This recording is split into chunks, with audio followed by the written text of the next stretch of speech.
चलिए, सबसे पहले मैं बात कर रहा था शब्द रूप के बारे में। संस्कृत में मूल शब्द या मूल धातु का प्रयोग वाक्यों में नहीं होता है। वहां मूल शब्द को प्रतिपादक कहते हैं, किंतु हर शब्द की प्रतिपदिक संज्ञा यानी कि जो प्रतिपादिक नाम है वो नाम नहीं होते हैं। सबके अपने नाम नहीं होते हैं और वाक्यों में उसके प्रयोग भी नहीं किए जाते। प्रतिपदिक संज्ञा करने के लिए महर्षि पाणिनि ने 2 तरह के सूत्र बनाए। महर्षि पाणिनि वही है जिन्होंने अष्ट अध्यायी नाम की दुनिया की पहली ग्रामर की किताब लिखी, व्याकरण की। अष्ट अध्यायी का मतलब ही होता है 8 अध्याय। पहले का नाम है अथर्ववेद धातुर प्रत्यय। रिकॉर्ड कर रहे हैं, रिकॉर्ड कर रहे हैं, दिक्कत है कुछ। अथर्ववेद धातु प्रत्यय प्रतिपदिकम, यानी प्रतिपादित करने की बात अथर्ववेद में धातुर के रूप में की गई है, धातुर प्रत्यय के रूप में। यानी वैसे शब्द जो प्रतिपदिक संज्ञा होती है, जो अर्थमान यानी सार्थक हो किंतु धातु या प्रत्यय नहीं हो, उसे अथर्ववेद धातुर प्रत्यय प्रतिपदिकम के नाम से जाना जाता है। दूसरा है कृतद, अधित, समास, अश्चर, ऐसे करके अलग अलग पढ़ सकते हैं। यानी समास के बारे में संबंधित है कि कृत्य प्रत्ययांत, प्रत्यय अंत यानी प्रत्यय के अंत में लगने वाले, यानी धातु के अंत में जहां तव्यत, अनियर, नवुल, त्रिच आदि कृत प्रत्यय लगे हों, तो वो तत्वित प्रत्याने अंत शब्द के अंत में जहां नैज, ये नैज अन आदि तद्धित प्रत्यय के रूप में हो, तो समास को भी प्रतिपादित संज्ञा के रूप में वो काउंट करते हैं। तो पहला अथर्व वाला देख रहे हैं, दूसरा कृत धातु के रूप में देख रहे हैं। एक और है प्रतिपदिक संज्ञा, संज्ञक शब्दों के अंत में सु, औ, जस आदि करके 21 सुप विभक्तियां लगी होती है, जब वह सुबंत कहलाता है। जो 21 विभक्तियां हैं उसे सुबंत के नाम से जानते हैं। इन पदों का ही वाक्यों में प्रयोग होता है, क्योंकि जो पद नहीं होता है उसका प्रयोग वाक्यों में नहीं किया जाता। अपदन न प्रयोजित, यानी उनका पद के रूप में प्रयोग नहीं किया जाता है। नेक्स्ट देख रहे हैं, संस्कृत भाषा में विभक्तियां होती है और प्रत्येक विभक्ति में एक वचन, द्विवचन और बहुवचन, ये चीज उनमें पाई जाती है। और इसमें अलग अलग रूप में कुल 21 रूप होते हैं और ये सूप कहे जाते हैं। सूप में सु से आरंभ होकर प तक आते हैं, टोटल गिनिएगा तो 21 हो जाएंगे, जो अग्रलिखित है। कौन कौन से हैं देखते हैं। मोटे तौर पर 7 विभक्तियां पाई जाती है। कर्ता, कर्म, ऐसे करके 7 कारकों का बोधक होती है और सब जगह ऐसा नहीं किया जा सकता है। संबोधन कारक में प्रथम विभक्ति पाई जाती है, ये क्वेश्चन सीटेट में आ चुका है। संबोधन कारण में कौन सी विभक्ति पाई जाती है, प्रथम, द्वितीय, तृतीय विभक्ति को ध्यान रखना है, किंतु एक वचन में थोड़ा सा अंतर रहता है। बालक अजंत या स्वरांत शब्द, देवम यानी देवता, यह अकारांत पुल्लिंग शब्द है। ऐसे शब्दों को हम एक एक करके एग्जाम्पल के रूप में देखते हैं। भावादृश यानी आप जैसा, इसको अकारांत पुल्लिंग कहा जाता है। भावादृशी यानी आप जैसी, भावादृश है तो आप जैसा, भावादृशी है तो आपके जैसी, मतलब ये ईकारांत स्त्रीलिंग है। अकारांत होगा तो पुल्लिंग, ईकारांत होगा तो स्त्रीलिंग। विश्व उपाय यानी संसार का रक्षक, यानी अकारांत है ये भी। हा हा, एक गंधर्व यशोक या विलाप के बारे में बात कर रहा है, ये अकारांत पुल्लिंग है। मुनि, मुनि या तपस्वी इसे कहते हैं, ये भी ईकारांत पुल्लिंग है, क्योंकि इसमें ई आ रहा है। मुनि ई है इसलिए इकारांत है। पति में भी ई है, इकारांत पुल्लिंग है। भूपति इकारांत पुल्लिंग है। सखी इकारांत पुल्लिंग है। सुधी, जिसको बुद्धिमान या पंडित भी कहा जाता है, इकारांत पुल्लिंग है। साधु, जिसे सज्जन कहते हैं, उकारांत है। साधु में उ आ रहा है, ये उकारांत पुल्लिंग कहलाएगी। प्रतिभु यानी जमानतदार, उकारांत पुल्लिंग है। दात्री, मतलब ये री की बात करने वाला है, देने वाला या दानी को दात्री कहते हैं, ये रीकारांत पुल्लिंग कहलाता है। पितृ, इसमें भी री है, पिता, ये भी रीकारांत है। नृत्य, मनुष्य, रय माने धन, ग्लो माने चंद्रमा, गो यानी गाय, बैल, सांड, किरण, पृथ्वी, वाणी, इन सबको गो के नाम से जाना जाता है। ये सब ओकारांत पुल्लिंग को बताते हैं। इस तरह से जेंडर के आधार पर भी इनके विभक्ति को देख के समझ सकते हैं। नेक्स्ट है अजंत स्त्रीलिंग शब्द संज्ञा क्या होता है। लता, इसको लता या वल्लरी कहा जाता है, ये आकारांत है। त में आकार है, लता मतलब लत जोड़ आ, अगर करे तो ल, त और आ, तीन चीज मिलेगा इसमें, तो जो आकारांत वाले होंगे वो आकारांत स्त्रीलिंग कहलाएंगे। मति में ई आ रहा है तो ये ईकारांत हो गए। नदी में दीर्घकार आ रहा है तो बड़ी ईकारांत स्त्रीलिंग हो जाएगी। ये छोटी ई है हर्षिकार की वजह से, यहाँ दीर्घकार है तो बड़ी ई ईकारांत स्त्रीलिंग कहलाएगी। इसको चुनने में थोड़ी सी बारीकी है, बहुत ध्यान से देखिएगा। हर्षिकार है, दीर्घिकार है, छोटी ऊ, बड़ी ऊ, इन सबको बहुत सोच समझ के देख के चुनते हैं। कुछ ई कारांत स्त्रीलिंग शब्दों के रूप में नदी के समान होते हैं, किंतु प्रथम विभक्ति के एक वचन में उनका रूप विसर्गांत होता है, विसर्ग के रूप में होता है। जैसे तंत्रिह वीणा के तार को कहते हैं, तरिह नौका को बोलते हैं, लक्ष्मी देख रहे हैं ना, विसर्ग यानी ये दो डॉट प्रयोग किया गया है, विसर्ग कहलाते हैं। लक्ष्मी यानी शोभा या संपत्ति, अविह रजस वाला स्त्री को कहा जाता है। इस तरह से इनके नाम भी ई कारांत स्त्रीलिंग शब्दों वाले आ जाते हैं। श्री माने लक्ष्मी, शोभा, संपत्ति, ये सब इकारांत। स्त्री में इकारांत स्त्रीलिंग। धेनु यानी गाय, उकारांत है। वधु यानी बहू, उकारांत है। भू देख रहे हैं ना, ये दीर्घिकार वाले में बड़ा ऊ आएगा, हर्षुकार वाले में छोटा ऊ आएगा, ये थोड़ा सा देख के चुनिएगा। मातृ यानी माता, ये ऋ कारांत स्त्रीलिंग है। पितृ यानी पिता, थोड़ी देर पहले हमने एग्जाम्पल देखा था। इस तरह से स्त्रीलिंग शब्दों के चयन हमारे लिए आसान हो सकते हैं। फल अकारांत में आता है। वारी जल नपुंसक लिंग में आता है, वारी का मतलब जल होता है। दधी माने दही होता है, इकारांत। मधु यानी शहद, उकारांत। कर्तरी करने वाले को कहते हैं, ये री पर आता है। हलंत व्यंजन अंत शब्द कहलाते हैं। भूभृत यानी राजा या पहाड़ को कहते हैं, ये पुल्लिंग है। सुहृदय यानी मित्र या सज्जन को बोलते हैं। वाणिज यानी वाणी या बनिया कह सकते हैं इसको, वणिक। सम्राट यानी राजा, राजाओं का राजा कह सकते हैं, ये भी पुल्लिंग। श्रीमत या श्रीमान पुल्लिंग है। राजन यानी राजा पुल्लिंग है। महिमन यानी महिमा, ये भी पुल्लिंग है। सब पुल्लिंग शब्द हैं, देख सकते हैं एक एक करके। महत, अरवन, हस्तिन, मघवन, स्वर्ण, युवन, पथिन, गुणिन, आत्मन, ये सब पुल्लिंग में आते हैं। नपुंसक लिंग में ये 4-5 नाम आ रहे हैं, इनको ध्यान रखिएगा, ये सब नपुंसक लिंग कहलाते हैं। इनसे भी क्वेश्चन आपसे पूछा जा सकता है।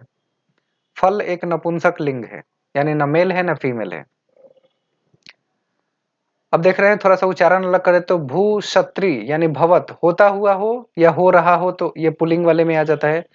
भू क्षत्री, भवत का स्त्रीलिंग रूप भवंती होती है। भू क्षत्री भवत, होता हुआ या हो रहा हो, ये नपुंसक लिंग है। तो तीनों लिंग को एक ही शब्द से अलग अलग तरह से प्रकट किया जा सकता है। इसको थोड़ा सा देखिएगा। क्षत्रिय प्रत्यांत शब्द यानी जिसमें क्षत्रिय आ जाए, जैसे पठ क्षत्रिय यानी पठत यानी पढ़ता हुआ या पढ़ रहा है, ये भी पुल्लिंग में आ जाएगा। वेधस यानी ब्रह्मा, पुल्लिंग है। श्रेयस, ये भी प्रशंसनीय की बात करते हैं, पुल्लिंग है। दोष यानी भुजा, पुल्लिंग है। द्विष यानी शत्रु, ये भी पुल्लिंग है। इस तरह से ये जो क्षत्रिय प्रत्यय अंत में लगते हैं, इस सब के अंत में क्षत्रिय प्रयोग होता है। क्षत्रिय यानी करता हुआ, पढ़ता हुआ, हंसता हुआ, रोता हुआ, प्रशंसा करता हुआ, ऐसे शब्द आएंगे। पुंस यानी पुरुष। विद्वस यानी विद्वान। हलंत मतलब स्त्रीलिंग शब्द में आ जाते हैं। वाच यानी वाणी, गिड़ का मतलब भी वाणी होता है। दिश यानी दिशा, आशीष यानी आशीर्वाद, आप यानी जल। हलंत व्यंजन के अंत में लगने वाला है, नपुंसक लिंग कहलाता है। जगत यानी संसार, नामन यानी नाम, अहन यानी दिन, पयस यानी जल, हविष यानी हवन की वस्तु, और धनुष यानी धनु को बोलते हैं, यह भी एक तरह का नपुंसक लिंग है। तो आपको लिंग की पहचान करना सबसे ज्यादा जरूरी है, चूंकि लिंग में परिवर्तन शब्दों के लेखन या मेलजोल के परिवर्तन से दिखाई देने लगते हैं। सर्वनाम शब्द से क्या परिवर्तन आता है, सर्वनाम की परिभाषा भी देख लीजिए। सर्व माने सभी होता है, सभी नाम संज्ञा शब्दों के स्थान पर जो प्रयोग होते हैं उन शब्दों को सर्वनाम कहते हैं। इस तरह इनका रूप 3 लिंगों में विभाजित होता है। केवल अस्मद और धुस्मद शब्दों के रूप तीनों लिंगों में समान होते हैं। 3 लिंग मतलब स्त्रीलिंग, पुल्लिंग और नपुंसक लिंग। 2 ऐसे शब्द है, अस्मद और धुस्मद, ये तीनों लिंग में समान ही रहते हैं, इनके शब्द में कोई परिवर्तन नहीं होता। संस्कृत व्याकरण में टोटल 34 कहेंगे इसको। सर्वनाम शब्दों की गणना इस प्रकार की गई है, करके देख सकते हैं। सर्व, विश्व, उभ, उभय, इतर, इतम, यहाँ पे इतर है, डतर मत पढ़ लीजिएगा, इतर होना चाहिए। इतर, इतम, अन्य, अन्यतर, इतर, त्वत, त्व, नेम, सम, सीम, पूर्व, पर, अवर, दक्षिण, ये सब उसके नाम है। टोटल गिन के देख लीजिएगा। इसमें कुछ दिशावाचक भी है, कुछ विशेषण मात्र भी है। इन सभी कुछ संख्यावाचक भी प्रयोग किए गए हैं। ये सब संस्कृत व्याकरण में सर्वनाम शब्द की गणना के लिए प्रयोग किए जाते हैं। ये सब के सब सर्वनाम है।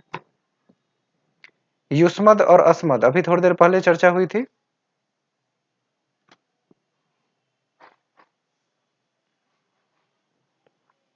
ये दोनों नपुंसक लिंग में आएंगे। तीनों में से किसी भी लिंग में इसके नाम में परिवर्तन नहीं आता है। ये सब वो शब्द हैं जो नपुंसक लिंग होने को बताते हैं। यद का मतलब जो होता है, किम माने कौन होता है, कौन लोग हो सकता है, ये पुल्लिंग पर आ जाता है। कौन या कौन लोग पुल्लिंग के बारे में बता रहा होता है। उसी तरह किम यानी कौन स्त्री के बारे में है। किम यानी कौन नपुंसक लिंग भी है। एतद तीनों लिंग में आते हैं। इदम तीनों लिंग में आते हैं। अदस भी तीनों लिंग है। भवत का मतलब भी तीनों लिंग में प्रयोग होते हैं। और पूर्व भी तीनों लिंग में, यानी दिशा प्रथम पहले की बात करते हैं। उभ या उभय भी तीनों लिंग में प्रयोग किए जाते हैं। इसलिए ध्यान देना है कि बहुत से ऐसे शब्द हैं जिनका तीनों लिंग के रूप में प्रयोग किया जाता है। इन शब्दों को एक बार ध्यान से आपको देख के जाना होगा। कति का मतलब होता है कितने, यति मतलब जितने, तति मतलब उतने। ये शब्द सभी लिंगों में समान रूप से प्रयोग होते हैं। लिंग के लिए इनमें कोई परिवर्तन नहीं होता है। तथा नित्य बहुवचन है। कतिपय यानी कोई या कुछ पुल्लिंग है, और विशेष कतिपय स्त्रीलिंग कतिपय में लता के समान तथा नपुंसक लिंग कतिपय में फल के समान के रूप में प्रयोग किया जा सकता है। देख पा रहे हैं। संख्यावाचक यानी विशेषण शब्द में क्या करते हैं, तो संख्यावाचक शब्दों में प्रथम है एक। इससे कई अर्थ होते हैं, कहीं भी हो सकते हैं। जैसे एकोल, पार्थे, प्रधाने च, प्रथमे, केवल, ये सब इसके एकल होने की बात करते हैं। साधारणे समाने संख्यावाचे प्रयुज्यते, यानी साधारण रूप से समान रूप से संख्यावाचक में के रूप में प्रयोग किए जा सकते हैं इसको। अर्थात अल्प यानी थोड़ा या कुछ होता है। ये प्रधान, प्रथम, केवल, साधारण, समान और एक, इन अर्थों में भी एक शब्द प्रयोग हो सकता है। जब एक शब्द संज्ञावाचक होता है तभी इसका केवल एक वचन में ही प्रयोग किया जाता है। अन्य अर्थों में इसके तीन वचनों में प्रयोग होते हैं। बहुवचन में एक का अर्थ है कुछ लोग या कोई कोई। जैसे एके नरा, मतलब कुछ लोग कुछ नर यहाँ है। एके नार्य, एकानी फलानी, ऐसा करके नाम यूज कर सकते हैं। एक का मतलब कुछ लोग या कोई कोई यूज कर सकते हैं एक के रूप में। एक संख्यावली को प्रेजेंट करता है, द्वि दो को प्रेजेंट करता है, त्रि तीन को, चतुर चार को और पंचम पांच को। पंचन और इसके आगे संख्यावाची शब्दों के रूप में तीनों लिंगों में एक समान केवल बहुवचन में होते हैं। नवम यानी नौ, दशन यानी 10, एकादशन आदि समस्त नकारांत संख्यावाची शब्दों के रूप में पच्यन शब्द का समान रूप से चलना इस बात का सूचक है। अगर आप संस्कृत पहली बार देख रहे होंगे तो आपको बहुत ही डिफरेंट लगेगा और बहुत सारा नया चीज भी लगेगा।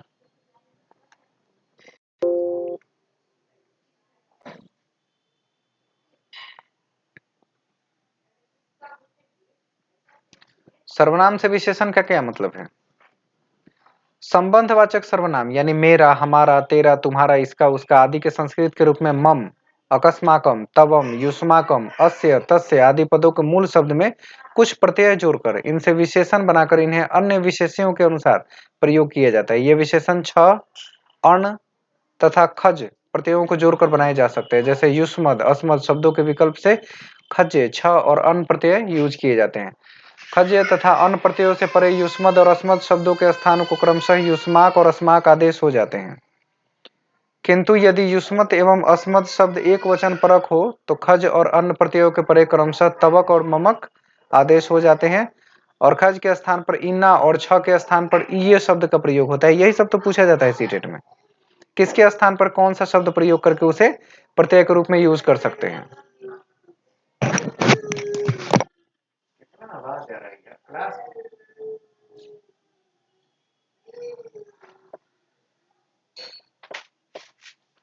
इतना जोर लगा चिल्ला रहा है, गूंज जा रहा है क्लास में, इसकी आवाज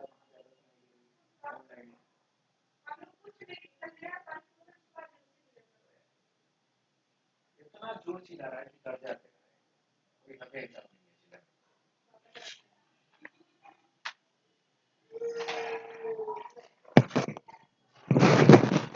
ठीक है, नेक्स्ट इसका विवरण हम यहाँ देख सकते हैं। अन्य सर्वनाम शब्द जैसे तद, एतद, यद, इदम आदि से केवल 6 ईय प्रत्यय होने पर क्रमशः, जैसे तद में ईय लगा दे तो तदीय, एतद में लगा दे तो एतदीय, ऐसे करके ईय प्रत्यय आदि से हम शब्द बना सकते हैं। मदीय, त्वदीय, तदीय आदि शब्द विशेषण हो जाते हैं। वाक्य में प्रयोग होने पर इनके लिंग, विभक्ति और वचन विशेष्य के लिंग, विभक्ति और वचन के अनुसार प्रयोग होते हैं। कहाँ भी है यलिंग, यदवचन, याच, विभक्ति विशेष्य से, तलिंग तद्वचन सैव विभक्ति विशेष्य विषयापी। यानी जो लाइन आप यहाँ हिंदी में लिखा हुआ देख रहे हैं उसी का संस्कृत वर्जन है ये। सेम अर्थ के रूप में दोनों लिख के प्रस्तुत किया जा रहा है ताकि आपको आसानी से समझ में आए। विशेषण के रूप में कैसे प्रत्यय का प्रयोग किया जा रहा है। सर्वनाम के भी कुछ उदाहरण है यहाँ जिसका एग्जाम्पल आपको समझना है। मदीयन गृहन गंगा तटे विद्यते, मेरा घर गंगा के किनारे है।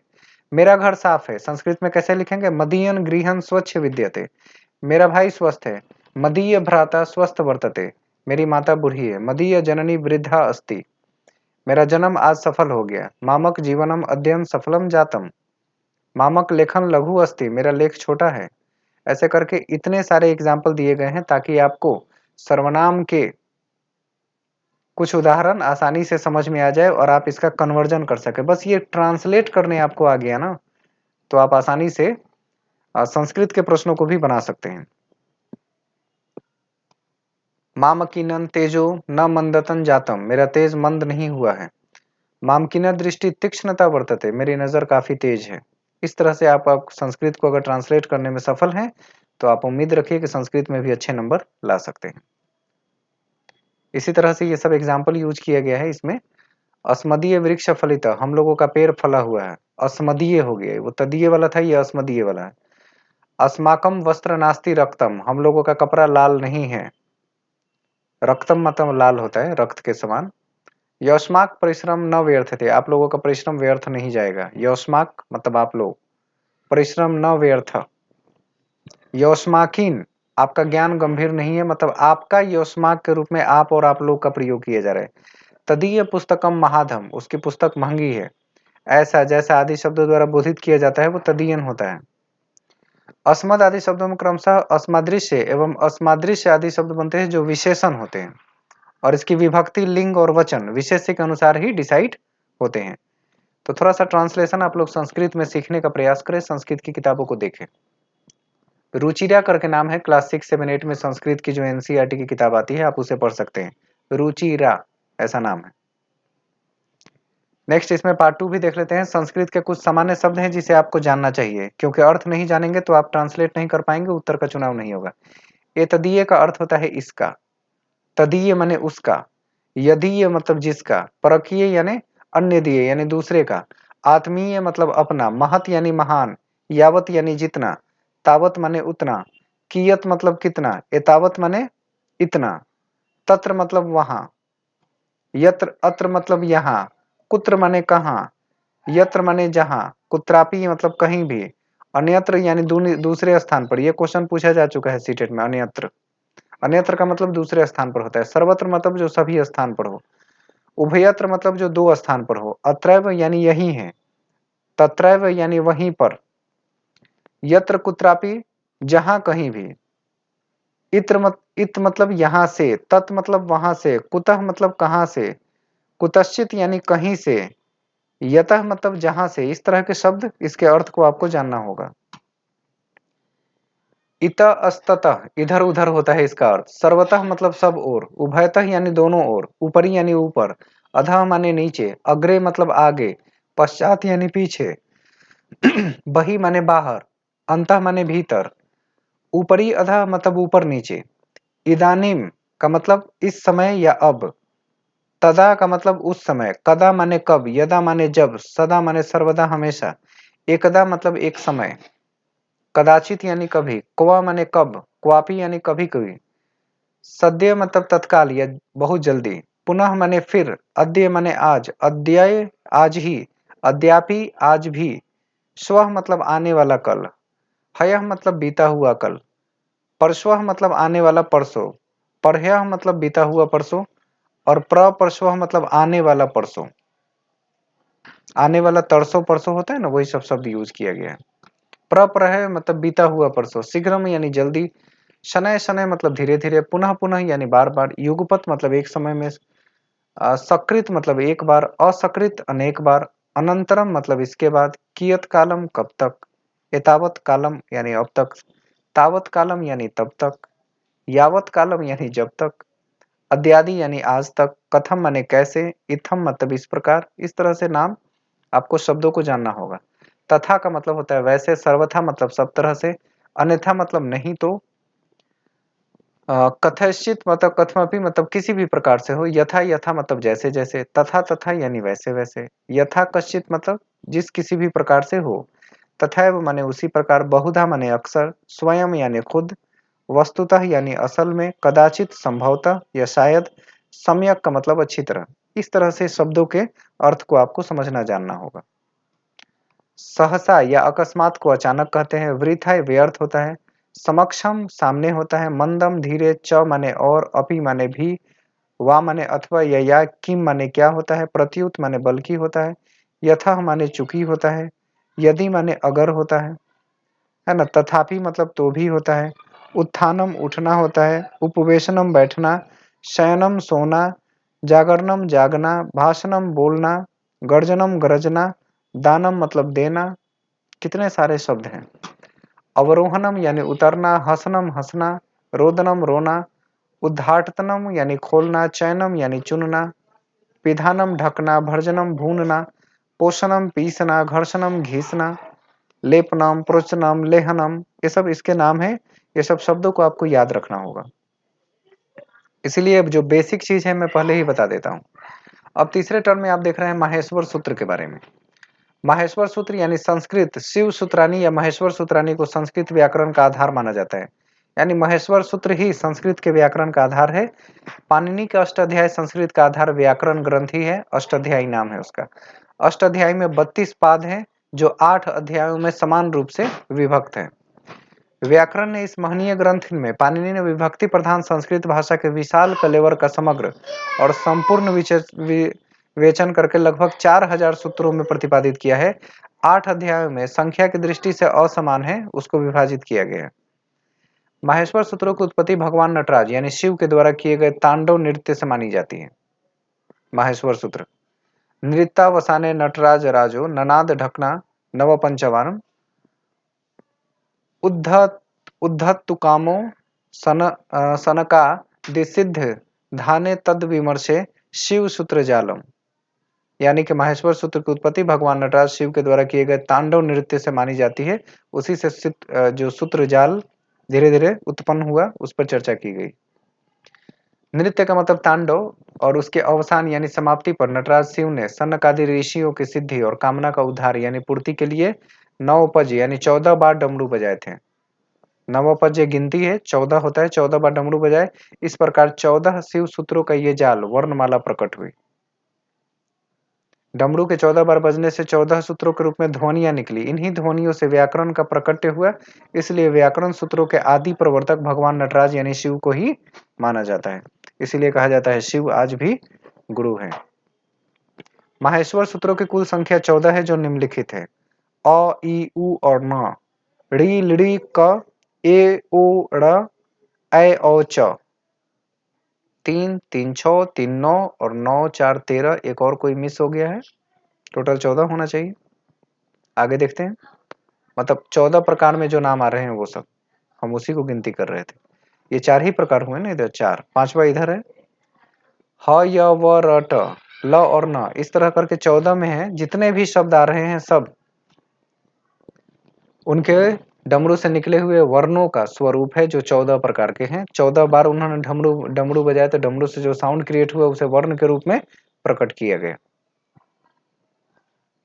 बहुत सारे लोगों को ये सब जानकारी बिल्कुल नई लग रही होगी, क्योंकि संस्कृत को इतना बारीकी से कोई पढ़ता समझता नहीं है। जो लोग समझते जानते हैं उनको ये सारी चीजें पता होती है। जो नहीं जानते वो सीखेंगे।